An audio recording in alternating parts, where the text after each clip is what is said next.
can see, we have a really full audience today, and most of the people here are people who supported our school community this last week as helpers or organizers for the 2 field trips that our students took. Second grade students came to the Bartram Frolic all week long, and 4th grade students came to the Civil War occupation at the Bronson-Mulholland House. And so what I'd like to do is I'm going to ask for Emily from the, oh, I can't find her name. Sorry. Floor, that's right. I was thinking it's Floor with an E. I know it. I've seen it on my computer all day. So Emily from the St. Johns River Keeper. And if I could please also get Elizabeth Van Rensburg from the Historical Society. These are 2 of the main people who can talk to us through regarding what happened. But there are a lot of people in the audience today, and so I'm going to name some names of people that I know are here, and then I'm probably going to leave people out, but I want everyone to understand how many people supported working with our children selflessly this whole last week. So from the Bartram committee I know I have Sam Carr and Ken and Janice Mahaffney. So thank you, Sam, Ken, and Janice. From the St. Johns River Keeper, we have Emily and Mackenzie Edwards. Thank you. From Palatka Daily News, we have Mary Kay Wells. And from the City of Palatka, Mandy Tucker, Jonathan Griffin, and Betsy Driggers was going to come today. I'm not sure that there's, okay. Oh, and yeah, Mandy is here, I see her. From the Ravine Garden State Park, Ray Presley. From the St. Johns River Center, Shan Purington, Mike Purington, Jan Hafner, Linda Kreider, and Earl Wallace. And these people, along with Jennifer Mitchell and Deidre Irwin from St. Johns River Water Management District, everybody worked really hard to provide these experiences for our kids. Wonderful. So to just kind of give you, not only did they work hard, our instructional technology coaches worked as well. We met this summer with Shan Purington and Helen Muir. We worked this summer, and we talked about when the students come, because they've done this for the last couple of years for the occupation of Palatka, and for the Bartram Trail they came last year. And we talked about how do you get kids to know a little bit about what they're coming to see, so they have some background knowledge. And I want to let you know that our instructional technology coaches created in our Canvas learning management system, they created a little course that they sent out to the teachers who were coming so that the students could participate in some learning prior to coming this year. And I think that I heard some people say that that was really helpful. So that they knew that kids had gotten some previous learning before coming. So I want to say that we worked together with our community using our LMS platform of Canvas to help support teachers in the instruction prior to coming. So this was a really great starting point, and I believe we're going to work on doing some of this with the Waterworks. Yeah. So we're going to look at trying to do a couple more of these kind of cases where we've created something and we give it to the teachers prior to making a field trip in our community, so that we get the biggest bang for the buck when the kids are on the move. We do have a lot of history here. There is, and I will say I left the occupation of Palatka, and I had 3 separate groups talk to me about the E.H. Miller students who had come to the occupation of Palatka, and that they had been the best behaved and had the most interesting questions. And so I had to make a personal drive out to those students to tell them 3 separate people at 3 separate times commented on their behavior. And yeah, so it's fun also to praise our kids. So if Emily could come up, and Elizabeth, there's a bunch of slides that I'm just going to go through, and they're going to kind of talk through so that you get an opportunity to see all the things that the kids did. Great. Yeah, the mic. Yeah, please.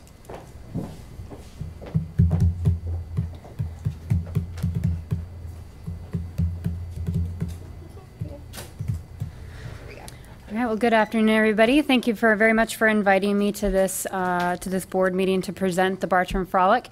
We had a great time last week. It was hot. We drank a lot of water, but we had over 500 students come to the River Center.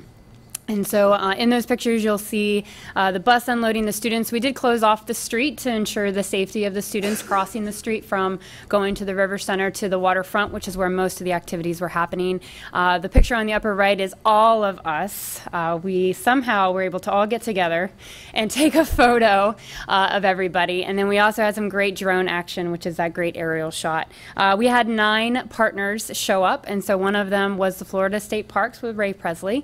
He came with his fire truck, and all the kids got to shoot off the fire hose, which was really cool. And the point of having the Florida State Parks there was to talk about controlled burns. And of course, we matched everything to the state standards and state curriculums, and so the students were learning about the importance of controlled burnings, also understanding that professionals are the only ones that should be doing control burns. Fire safety was a big portion of that. But the importance of having controlled burns for the habitat to regenerate and to allow certain species to be able to thrive and to be able to get the sunlight down to the forest floor. The city of Palatka, along with St. John's Riverkeeper, partnered together to get every kid out on the water, and I really appreciate the school board of approving that. I know that water activities are a little scary at times, and so we did have some students that did not have their permission slips come, and let me tell you, they're going to be, they were devastated because they wanted to be on that water with all their friends. It was cool. We got to see some wildlife. We went by an empty osprey nest. So we talked about migration patterns of animals. We saw we talked about some things along the waterfront that you can see in Palatka, such as Puggy Park. There's also a fish sculpture. So we talked about camouflage and adaptations a little bit because it's kind of hard to see. And at the very end, Mackenzie, who was running the boat trips, she got all the kids to scream at the very end of the trip saying, "I love the St. John's River." And so it was really fun. They had a great time, and it really encouraged all the other students to really be enthused about it, because it is a little scary to be on the water. I can appreciate that, especially if you've never been on there. And we asked that question as well, how many of you had never been on the water? And most of them raised their hands. And so this was a really unique opportunity for them. So thank you for approving that. The St. John's River Center, we did utilize that awesome space, and so they learned about wetland ecosystems. So the students were separated. There was one class in there at a time, and they were split into 3 rotating stations of a couple of minutes. And the River Center volunteers really stepped up to the plate to make that as engaging and exciting as possible, and getting the most out of it. There's pictures of them standing in the canoe, rowing themselves away.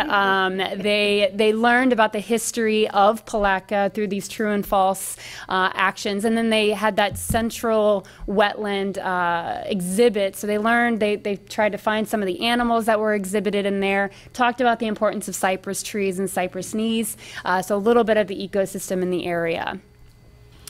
We also had some living historians. These guys are awesome.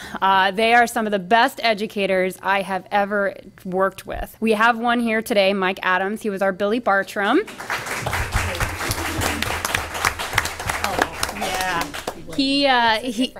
Yes, he does look completely different. He's in the upper right corner of that picture. I know it's a little hard to see because it's such a small screen, but he was on literally on his hands and knees, talking about him crawling into a gopher tortoise hole and scaring the bejesus out of those kids every time he screamed. So then in the bottom right, we have Jim Sawgrass. He was our long warrior.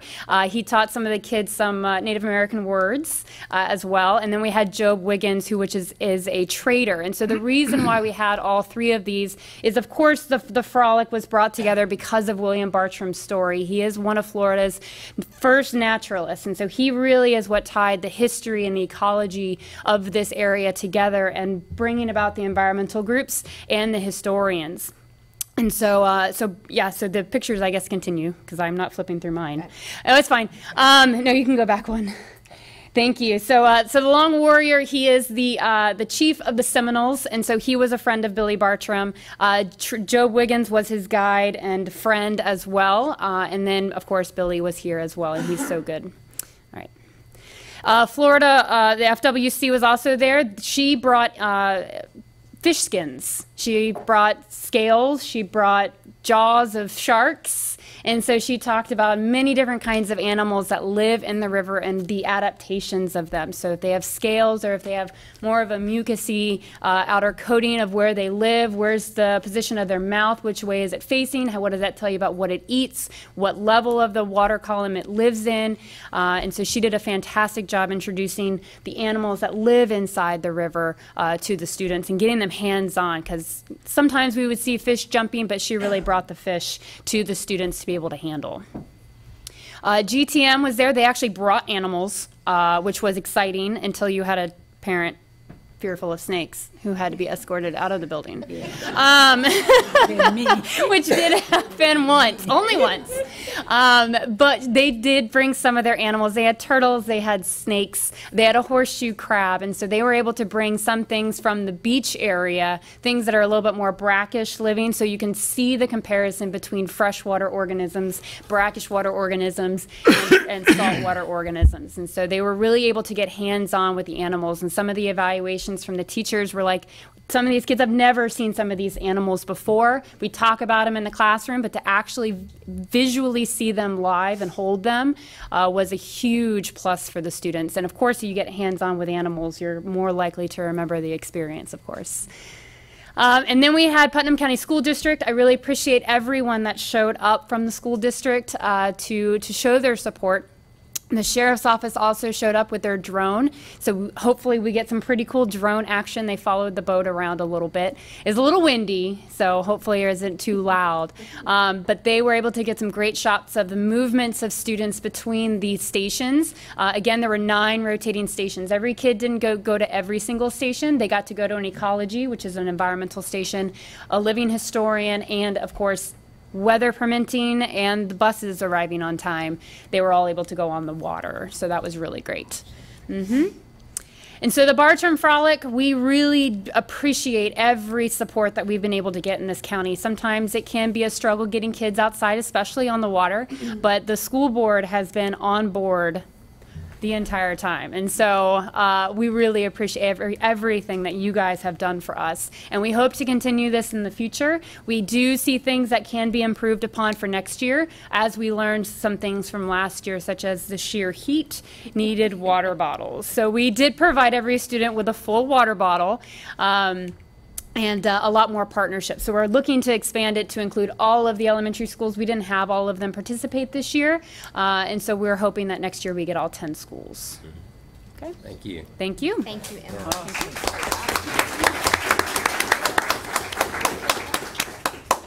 Hi, everyone. Elizabeth Van Rensburg, and I apologize, I did not bring my posse. I came by myself. I figured y'all probably didn't want 40, 45 Civil War reenactors with guns in the building. But anyway, hopefully I can encapsulate it myself. The occupation of Palatka, 1864, is actually in its 8th year. This year was the 8th annual. So we are very, very excited as we come up on a decade of giving back to the 4th graders here in Putnam County. What I like to reflect on most about where we're at this stage is the fact that the 4th graders that initially came to our event are about to graduate. How exciting is that? So we definitely have had a footprint in the community for some time. As always, we do this on the last full weekend in September. This year, we did not have the amount of 4th graders that we normally have. Normally, we have up at around 800. We came in with our counts and a couple of schools that actually came to us from outside of Putnam County, which was sort of interesting, at around about 500 4th graders. So we were still very excited about that. I kind of go random. I'm big on improv, so just go for it anytime. Hey, that was a picture of me shooting the cannon, by the way. I got a big kick out of that. Shooting the cannon is a big carrot that we like to dangle in front of important people. Absolutely. Now, if something came out of that cannon, I hope it didn't hit somebody in the river. So. No, you were fine. And actually, our cannon is thanks to Fort Clinch coming down all the way from Fernandina Beach every year. They spend literally the entire weekend with us. And we are always so glad to have them because, frankly, The thing to understand about the occupation of Palatka is that, as I said to Dr. Surrency, as you look around, there is not an opportunity to make $1 for the Putnam County Historical Society at this event. Quite intentionally so. We feel that this is a weekend, and specifically Friday is a day where we as Putnam County's Historical Society give back to our fourth graders. So we don't run the event on a shoestring. We spend what we need to do to make this a quality event. But please bear in mind that we don't make money doing this. We actually spend money doing this, and we're happy to do it. This year was exciting for us because typically we have around 25 reenactors doing the Living History weekend. This year, we were at 30 on Friday and topped out at 42 on Saturday. So this is an event that actually, amazingly, is putting heads in beds. Because while some of the reenactors camped, the majority of them did stay in hotels here in Putnam County. So anyway, we are very, very excited about next year. We, too, have some different things that we'd like to do in working with you and the schools. By the way, next year, September 27th, is the Friday school day, so please, please, please mark your calendars. And if I started thanking our reenactors and our volunteers at this point, y'all would all fall asleep. So I'm just going to give kind of a blanket thank you to everyone that was involved in the occupation of Palatka. Thank you so much. Thank you.